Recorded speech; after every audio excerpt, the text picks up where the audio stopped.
êtes sur ORTM 1 et vous avez fait le bon choix. Bonsoir à tous et bienvenue dans ce hebdomadaire qui s'intéresse à l'actualité concernant les forces de défense et de sécurité.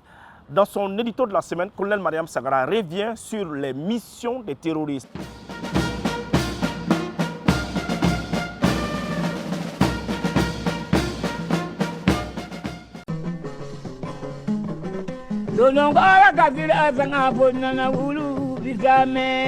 Ningara jayo dolinye jafali ibora ila mama brazula jadindo maja nyamina araba kale odo maja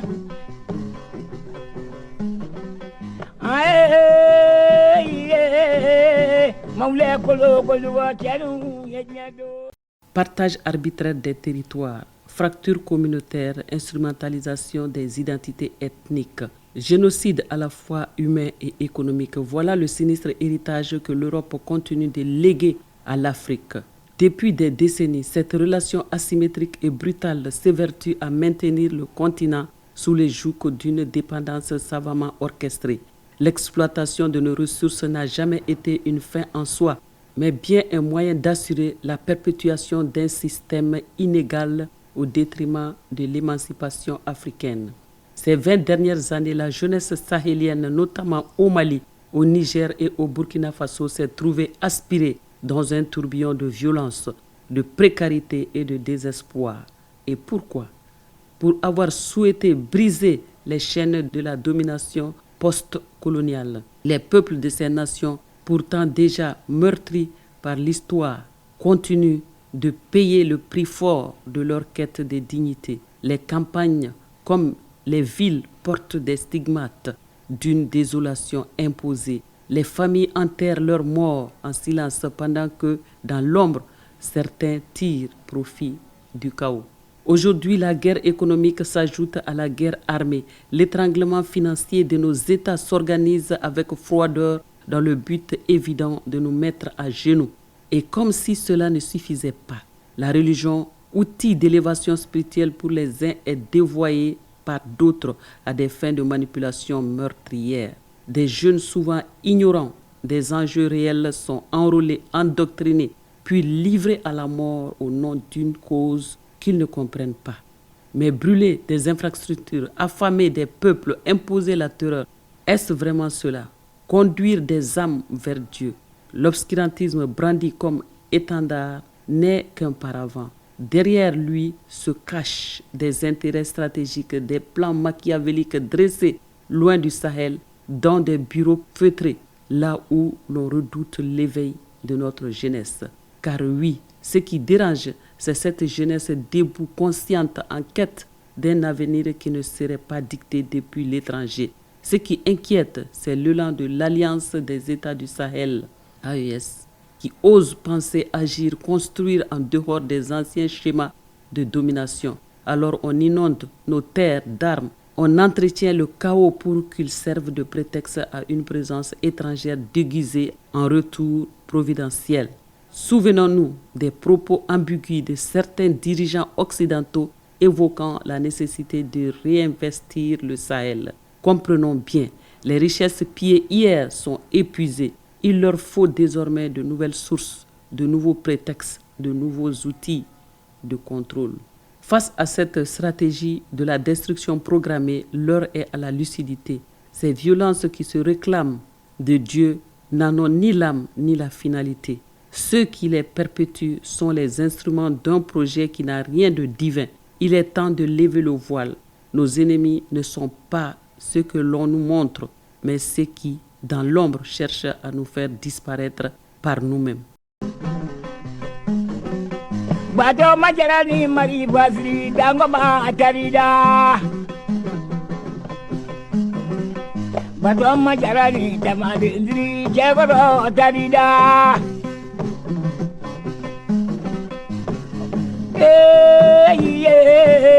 Maule kolo koluga jalu menyoanye sajara sabahu la yamae. Partons maintenant à Koulikoro pour suivre la cérémonie de sortie de la 37e promotion de l'école d'état-major et de commandement de Koulikoro. Suivons. Au programme, la revue des troupes, la remise des insignes et la parade militaire, des moments forts qui ont marqué cette journée.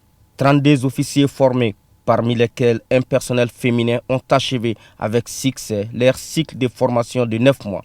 Ces officiers, issus du Mali et des pays amis, ont approfondi leurs connaissances en leadership, commandement et stratégie militaire. Durant leur formation, ces officiers stagiaires se sont investis avec rigueur et engagement dans l'apprentissage des fondamentaux suivants: les méthodes et techniques de travail en état-major, les procédures opérationnelles, les techniques d'expression écrite et orale, la rédaction de la messagerie opérationnelle, la rédaction des ordres, la planification et la conduite des opérations, le leadership, l'anglais opérationnel et les outils de bureautique. Un moment de fierté et de remerciement pour le commandement des écoles militaires du Mali pour la qualité des enseignements. Les résultats ainsi présentés par le commandant de l'école d'état-major et de commandement ont été possibles d'une part grâce à la persévérance, à la disponibilité et au professionnalisme des cadres, professeurs de groupe et leurs assistants. Et d'autre part au dévouement et au travail acharné des stagiaires qui ont montré tout le long du stage leur avidité d'apprendre, ce qui leur vaut le succès de ce matin. Comme l'a bien pensé le général Colin Powell, un rêve ne devient pas réalité par magie. Il faut de la sueur, de la détermination et du travail acharné. La capacité de commandement, de leadership des diplômés a été renforcée. Ils sont ainsi mieux outillés pour une meilleure appropriation des procédures opérationnelles à tous les niveaux de la chaîne de commandement, une bonne maîtrise de la coordination de la manœuvre aéroterrestre. Ils sont donc aptes à servir dans un état-major national ou international en temps de paix, de crise ou de guerre. Les stagiaires se disent mieux outillés pour relever les défis auxquels ils seront confrontés. On a beaucoup appris à travers cette formation à l'école d'état-major et de commandement de Koulikoro. Des connaissances tactiques en tant qu'officier de l'armée de terre et en tant qu'école d'état-major terrestre, on a acquis beaucoup de connaissances tactiques. La hiérarchie militaire a salué la diversité des profils et souligné le renforcement des capacités opérationnelles grâce à l'expertise des formateurs. Avec le diplôme d'enseignement supérieur de premier degré, en plus de pouvoir occuper une place dans les états-majors, d'être engagé directement dans le théâtre des opérations comme commandant GTIA. C'est pourquoi la nouvelle dynamique a transformé cette école en école de commandement et d'état-major. La partie commandement, grâce à l'appui des armées et services et surtout l'exigence du chef d'état-major général des armées, on arrive à faire la pratique d'un exercice, le Méguétan. Bravo à nos futurs sortants de l'école d'état-major de commandement et surtout félicitations et mes encouragements au corps enseignants et professionnels qui ont fait de ces jeunes des gardes compétents à pouvoir occuper des fonctions en organique et en opérationnel. Depuis sa création, l'école d'état-major et de commandement de Koulikoro a formé plus de 800 officiers venus du Mali, du Niger, du Tchad, du Sénégal et d'autres pays partenaires.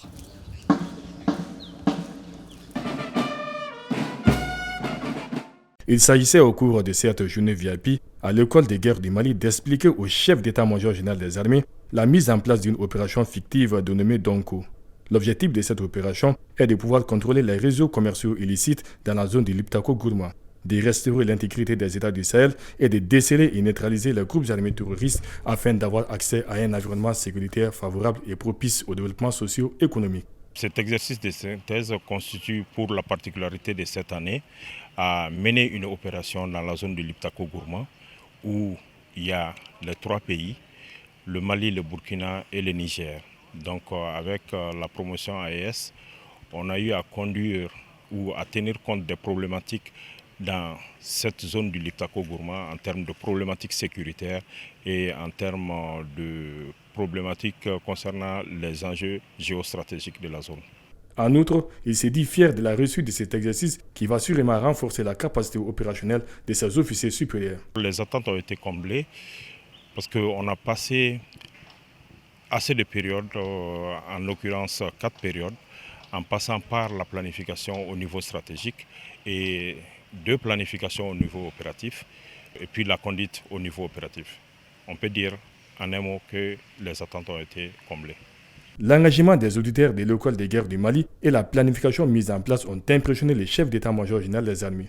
Cependant, le visiteur du jour a invité les auditeurs à mettre en pratique cette volonté affichée dans la lutte contre les groupes armés terroristes. Un message bien perçu par les auditeurs. C'est un exercice vraiment très important dans le contexte que nous vivons actuellement, parce que l'exercice est vraiment très proche des réalités que nous vivons actuellement sur le terrain. Et comme vous le savez, les 3 pays font face aux défis communs, à savoir donc la menace terroriste. Et l'exercice se calque entièrement sur les défis que nous rencontrons dans la conduite donc des exercices sur le terrain. La journée VIP à l'école des guerres du Mali a pris fin par une visite guidée du centre des opérations et une photo des familles afin d'immortaliser l'événement.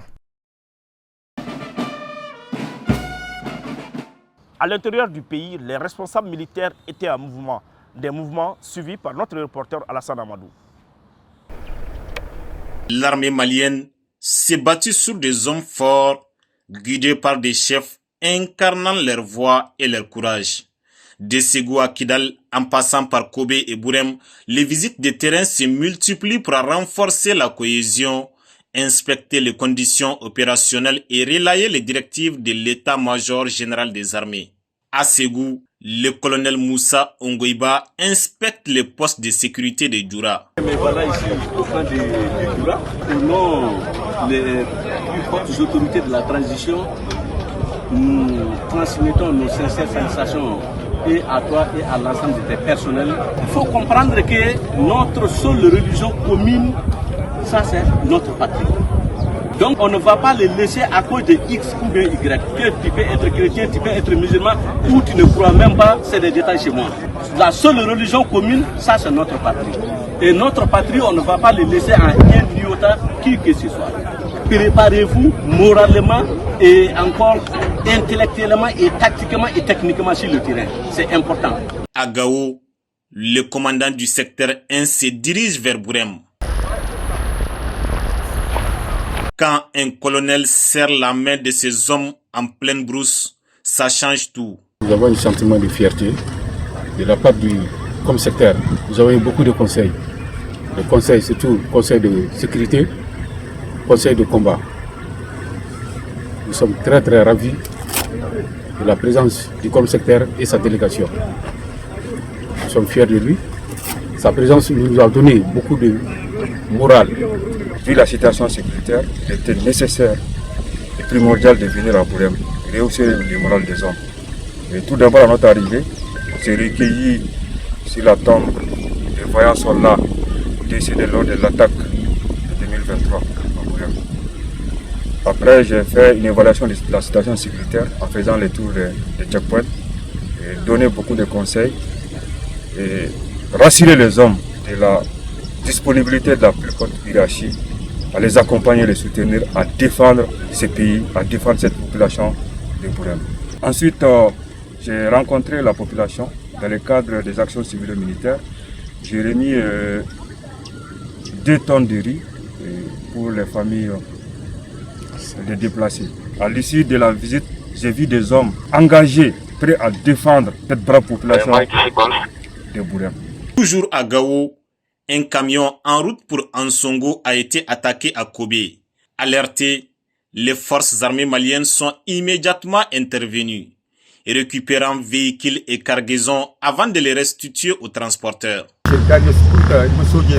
Nous sommes venus remercier les forces armées maliennes pour nous avoir rendu les camions.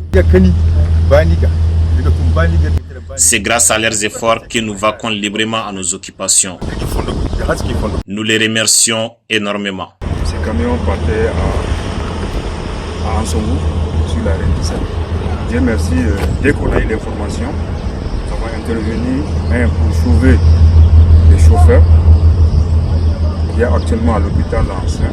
Sa vie n'est pas en danger. Et nous demandons au syndicat des chauffeurs, toutes les populations, de nous aider à les sécuriser en donnant les renseignements, en dénonçant ces bandits. Ils sont parmi nous, ils vivent avec nous.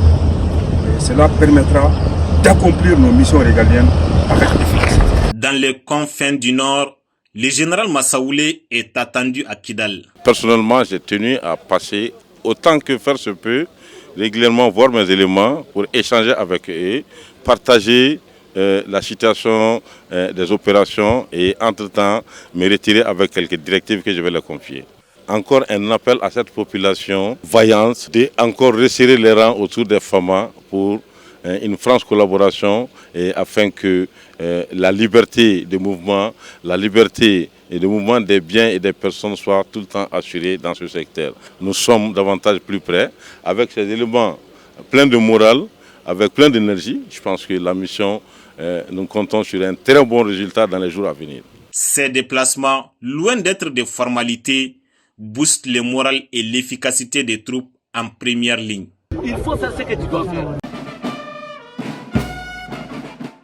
Restons à l'intérieur du pays. À Sévaré, le colonel-major Yacouba Sanogo s'est rendu à Numbozo et à Diafarabé. C'est ce que nous dit notre reporter, le sergent Safiatou Sanogo. Aucun village n'est délaissé par les forces armées maliennes.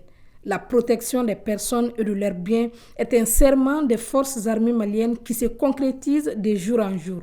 Le commandant du poste de commandement interarmée Théâtre-Centre, le colonel-major Yacouba Sanogo, s'est rendu dans les villages de Diafarabé et Numbozo afin de constater de visu la situation sécuritaire et évaluer les conditions de vie de la population de ces deux localités. Le colonel-major a d'abord rencontré les hommes qui sont en opération à Diafarabé. La situation sécuritaire est sous contrôle grâce à l'engagement, la détermination, la discipline et le professionnalisme de nos troupes sur place.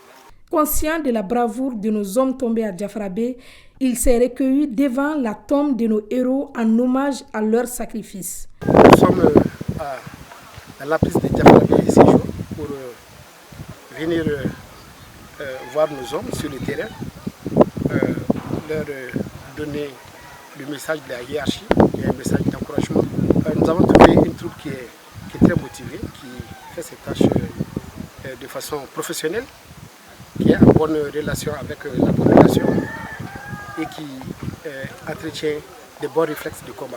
Après la rencontre avec les hommes, c'est la population de Diafarabé qui a eu l'honneur d'échanger avec le commandant du poste de commandement interarmée Théâtre-Centre.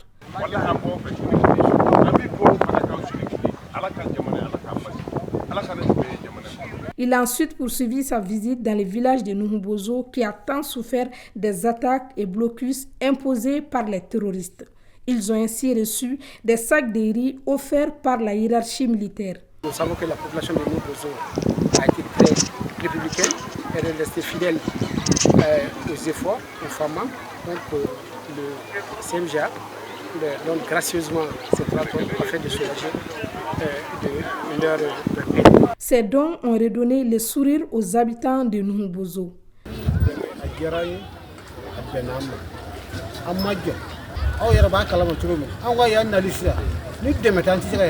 Ces déplacements témoignent de l'engagement concret des forces armées maliennes à rester très proches de la population, à écouter leurs préoccupations et à renforcer leur présence dans les zones sensibles. L'armée malienne est au service du peuple malien et elle demeure entièrement fidèle à son serment de protection des personnes et de leurs biens.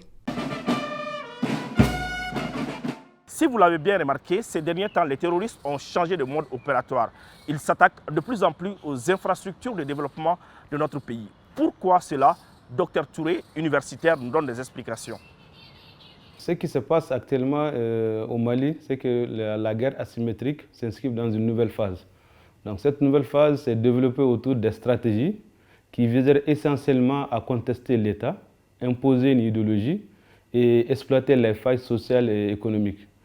S'agissant de ces stratégies, la première stratégie consiste à la déstabilisation de l'État, c'est-à-dire s'attaquer aux industries, aux infrastructures, aux sentiers, etc., viserait uniquement à affaiblir l'économie et l'autorité de l'État. Donc la deuxième stratégie qui s'inscrit de plus en plus au Mali, c'est la promotion de l'idéologie terroriste et qui consiste à s'attaquer aux symboles d'apprentissage, c'est-à-dire les écoles.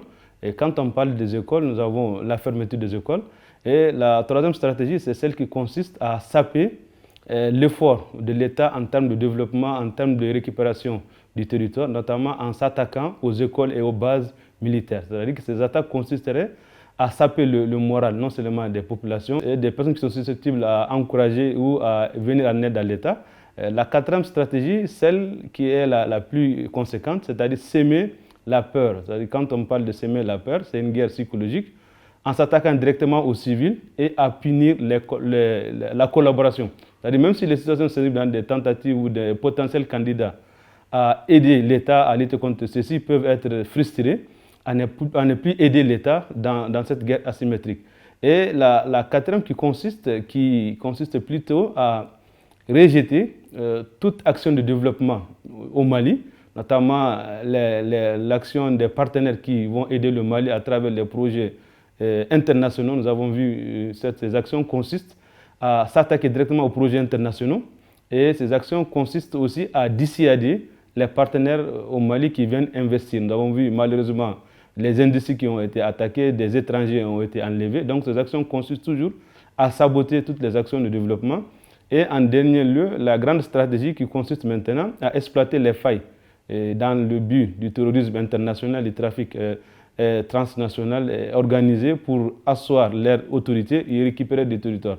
Donc si nous voyons cet ensemble de stratégies, à mon avis, vise uniquement à affaiblir l'économie, à affaiblir les actions du gouvernement pour déstabiliser et aussi utiliser en fin de compte les failles sociales que nous avons, la corruption, la précarité, pour instrumentaliser et endoctriner certaines populations qui s'inscriveraient entre guillemets dans la dynamique de lutter contre leur propre pays. S'attaquer à des Maliens,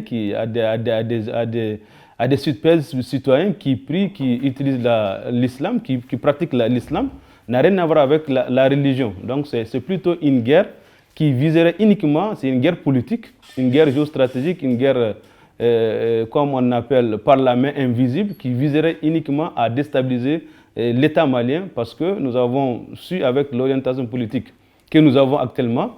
Donc c'est une nouvelle guerre, parce que si vous constatez ce qui se passe, la riposte des FAMA contre le complot international, la coordination des attaques, l'utilisation des armes, l'utilisation des technologies prouve à suffisance qu'on ne s'inscrit plus dans une guerre idéologique, nous s'inscrivons dans une guerre d'expansion à des fins politiques, à des fins géostratégiques. Donc tout ce qui se passe actuellement, pour moi, c'est des stratégies politiques, géopolitiques, afin uniquement de déstabiliser le pouvoir politique à travers l'économie, à travers le sabotage et tout ce qui s'ensuit. Tout le monde doit faire de telle sorte que le Mali puisse profiter de sa diversité humaine. C'est-à-dire qu'on a besoin de la richesse humaine de tout un chacun. On doit contribuer à l'effort de guerre, à l'effort vers les FAMA et à l'effort vers un Mali uni, prospère et vraiment souverain. Et ces actions par rapport à la population, c'est que la population, d'ores et déjà, devrait comprendre que ceci, les FAMA qui luttent du jour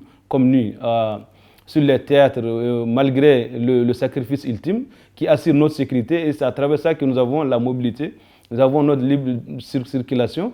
Donc comprendre que la dimension humaine elle est importante dans la communication vers les FAMA, qu'on comprenne que c'est des êtres humains comme nous.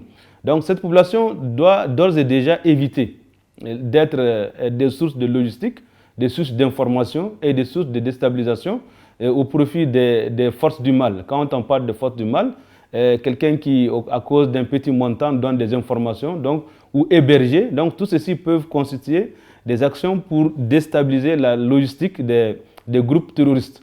Et par rapport à l'État et aux citoyens, et quand on dit qu'il y a guerre, la sécurité n'a pas de prix et l'insécurité coûte plus. On est en train de faire face vraiment à un complot qui dépasse l'action d'une seule personne. Donc on doit conjuguer l'effort des 23 millions de Maliens pour appuyer notre armée. S'il y a des informations, les donner à temps et aussi qu'on anticipe. Surtout, il faut le caractère d'anticipation. Il ne faut pas qu'on attende que les actions se passent pour aider les femmes. Il faut empêcher que les actions se passent par rapport aux femmes. Et aussi, comme on l'a dit, le soutien que nous pouvons porter tout un chacun, c'est de se comporter à un agent, à se comporter comme un agent de lutte contre le terrorisme, en dénonçant et à ne pas être complice des actions tendant à saboter les actions de l'État en cours.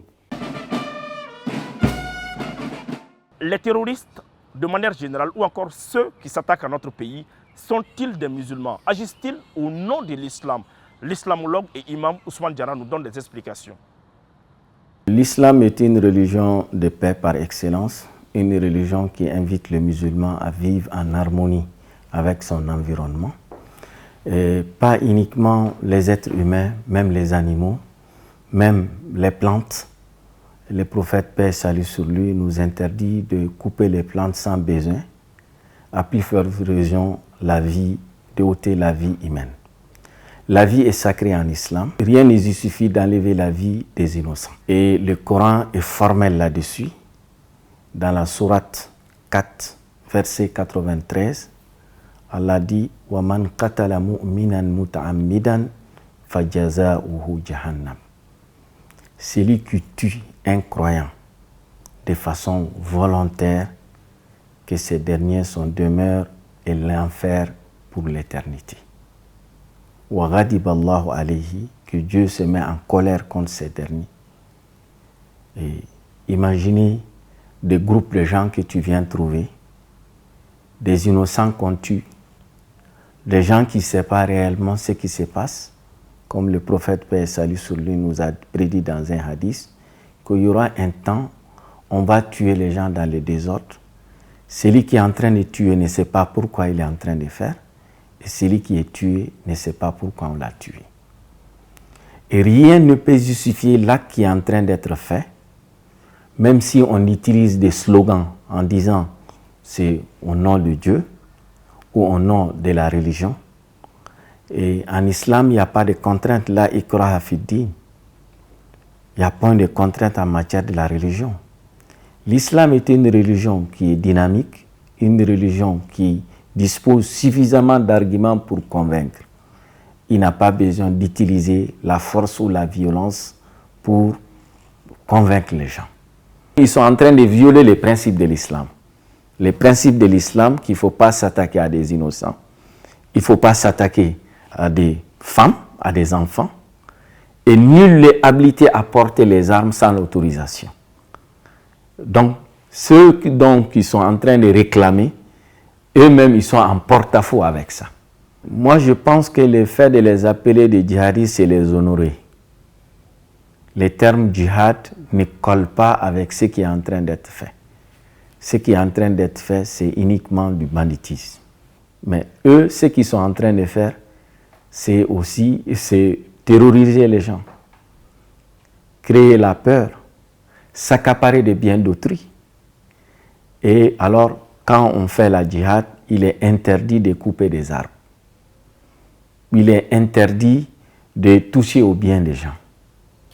Et quand on voit des unités de production qui permettent à des chefs de famille de gagner leur vie et qui produisent des produits qui sont licites, et quand on s'attaque à cela au nom de la religion, c'est pour mettre ces familles dans les difficultés. L'islam vise à sécuriser ou à préserver 5 choses. La religiosité, la vie, l'esprit, l'honneur et les biens. La vie est sacrée. Tout ce qui permet à l'homme de toucher l'esprit est interdit. Et le constat est que ces groupes armés, ils utilisent la drogue et cela est formellement interdit en matière de la religion. L'islam a un principe aussi que les gens doivent comprendre, que la fin ne justifie pas les moyens.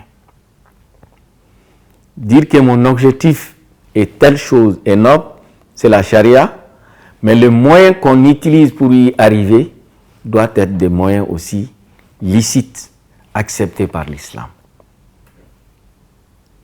Donc, très souvent, c'est ça qu'on manipule les gens. Notre objectif, c'est l'islam, on veut la justice, on veut... Mais le moyen qu'on utilise pour arriver, est-ce que ces moyens sont licites?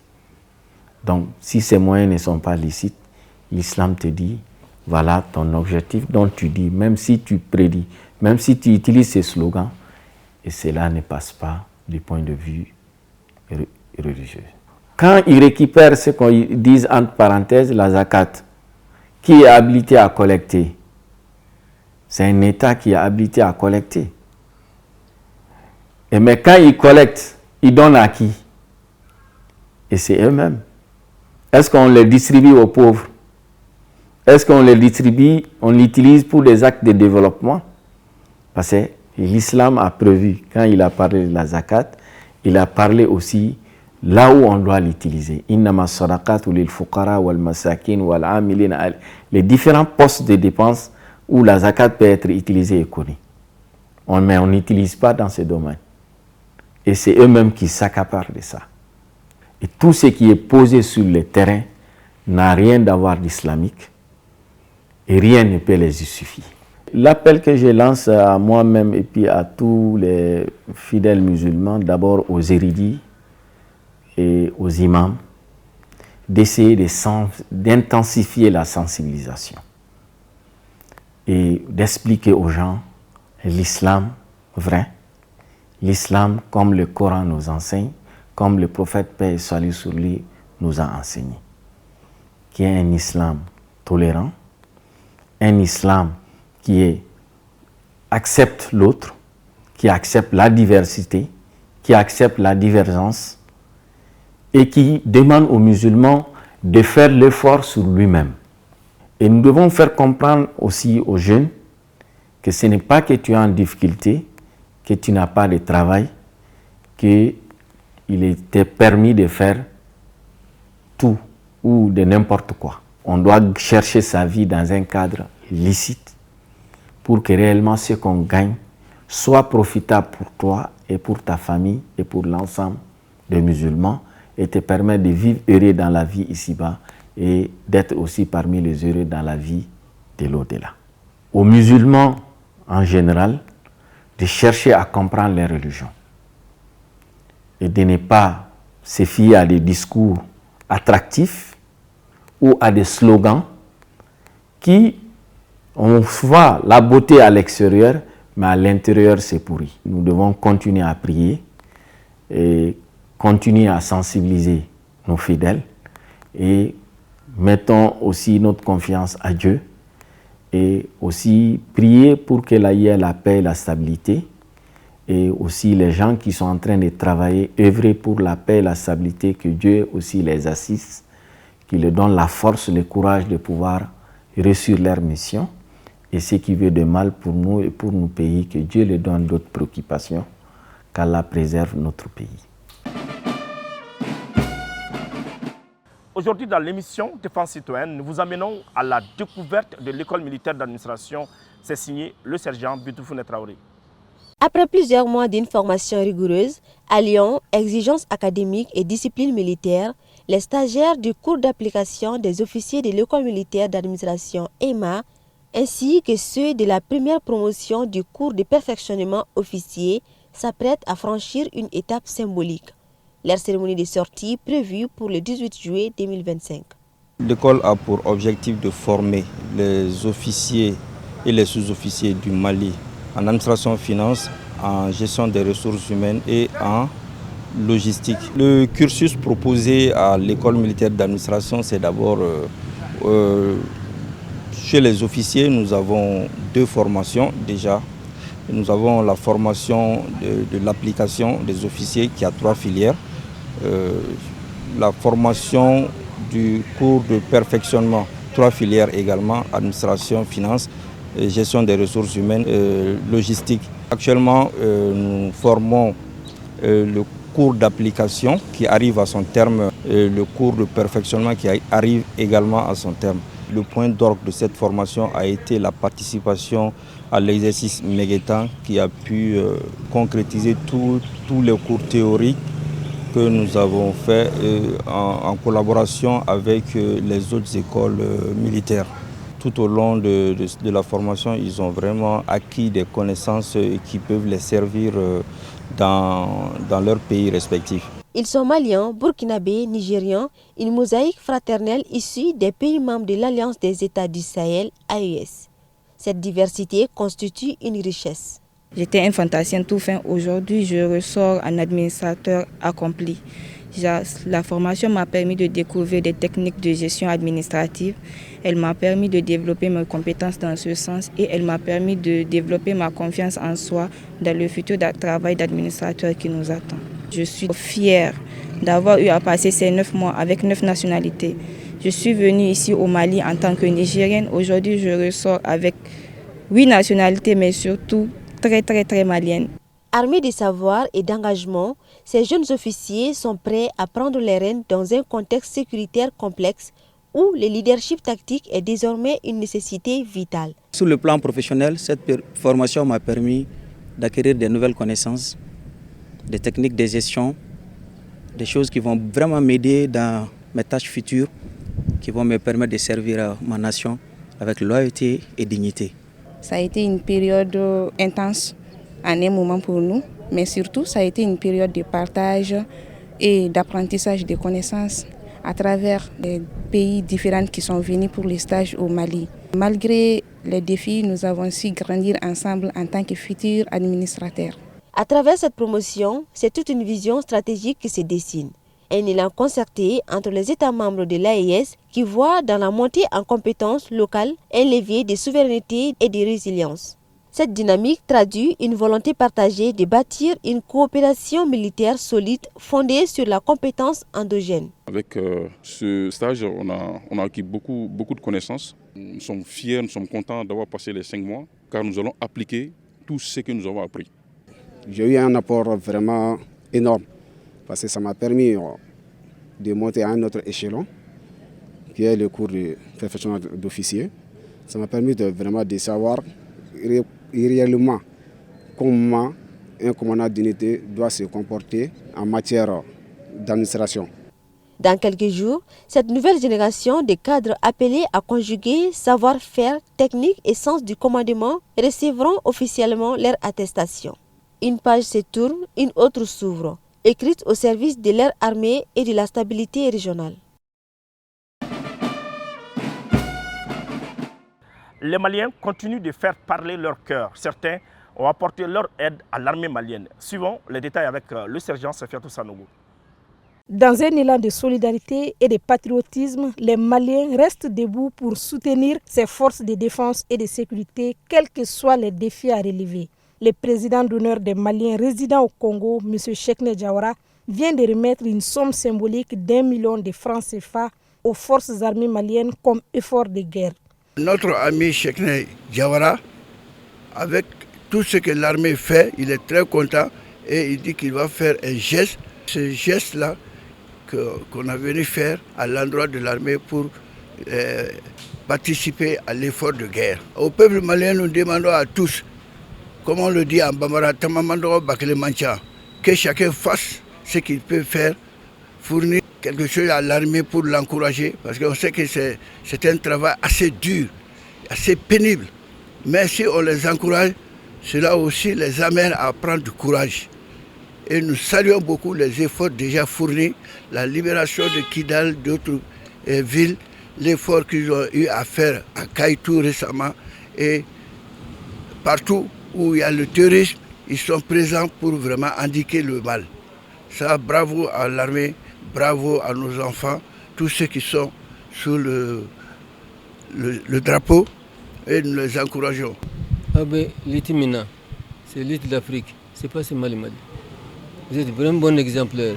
On est avec vous, on ne vous abandonnera pas. L'Afrique est grande, c'est grâce au Mali. Vous êtes vraiment un pion de courage. On est avec vous, on ne vous abandonnera pas. On vous souhaite bonne chance, beaucoup de succès.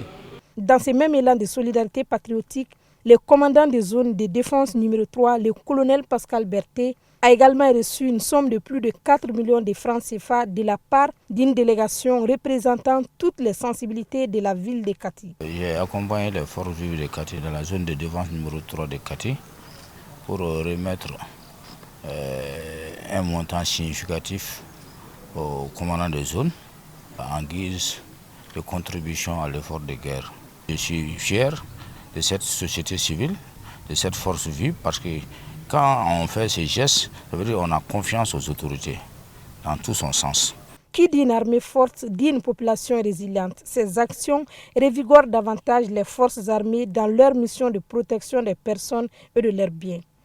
Le geste qu'ils viennent de faire aujourd'hui témoigne de leur reconnaissance des efforts faits par l'armée pour la stabilisation du Mali. Et nous leur témoignons toute notre reconnaissance et toute notre gratitude, et leur soutien nous est d'une très grande aide. La réussite d'une armée dépend de la résilience de sa population, que cette population soit toujours mobilisée aux côtés de ses forces de défense pour la paix et la stabilité dans un Mali nouveau et prospère.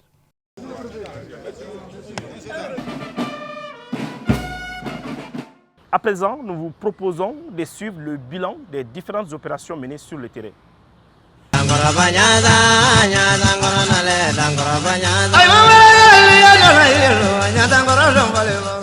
Au cours de la semaine, les forces armées maliennes ont conduit plusieurs opérations dans les théâtres de l'opération de Goukoloko dans le cadre de la lutte antiterroriste. Ces opérations ont abouti à la neutralisation des terroristes et à l'arrestation des suspects, à la destruction de bases terroristes ainsi qu'à la récupération de bétail et de divers matériels. En ce qui concerne le théâtre centre, le 7 juillet 2025, une base terroriste a été détruite à Kouakourou dans une forêt située à environ 10 km à l'est de l'emprise des Fama. Le 8 juillet 2025, une mission aérienne a permis de traiter avec succès un véhicule transportant des flux de carburant dans la localité de Zouéra.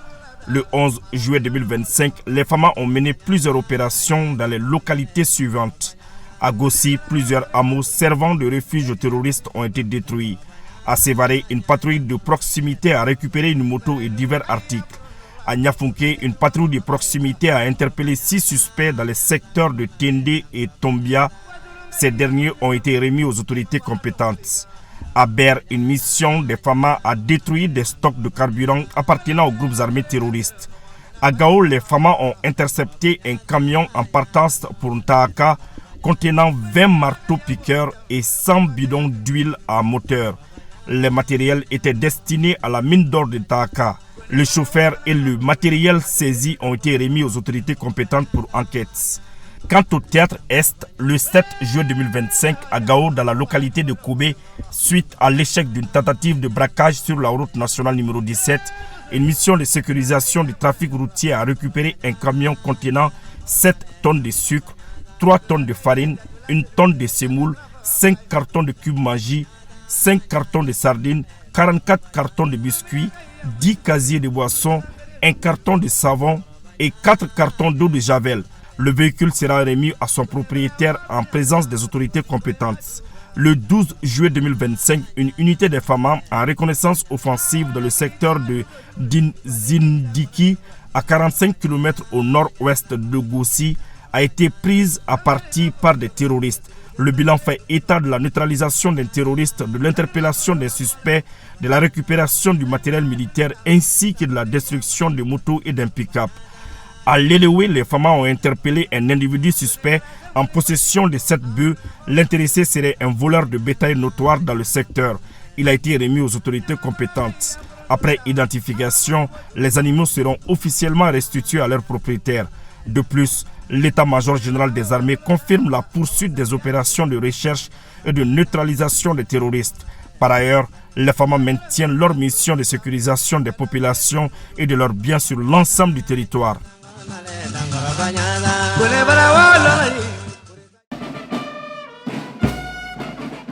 Ils ont fait le sacrifice ultime pour la patrie. Dans cette émission Défense citoyenne, nous ne cesserons jamais de rendre hommage à ceux qui ont donné leur vie pour le Mali. C'est une réalisation de colonel Mariam Sagara et de l'adjudant-chef Adama Traoré.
s'achève ce 174e numéro de l'émission Défense citoyenne.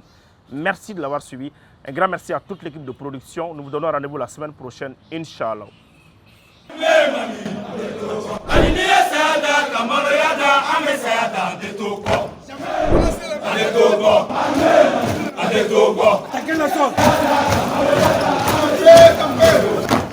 Mali,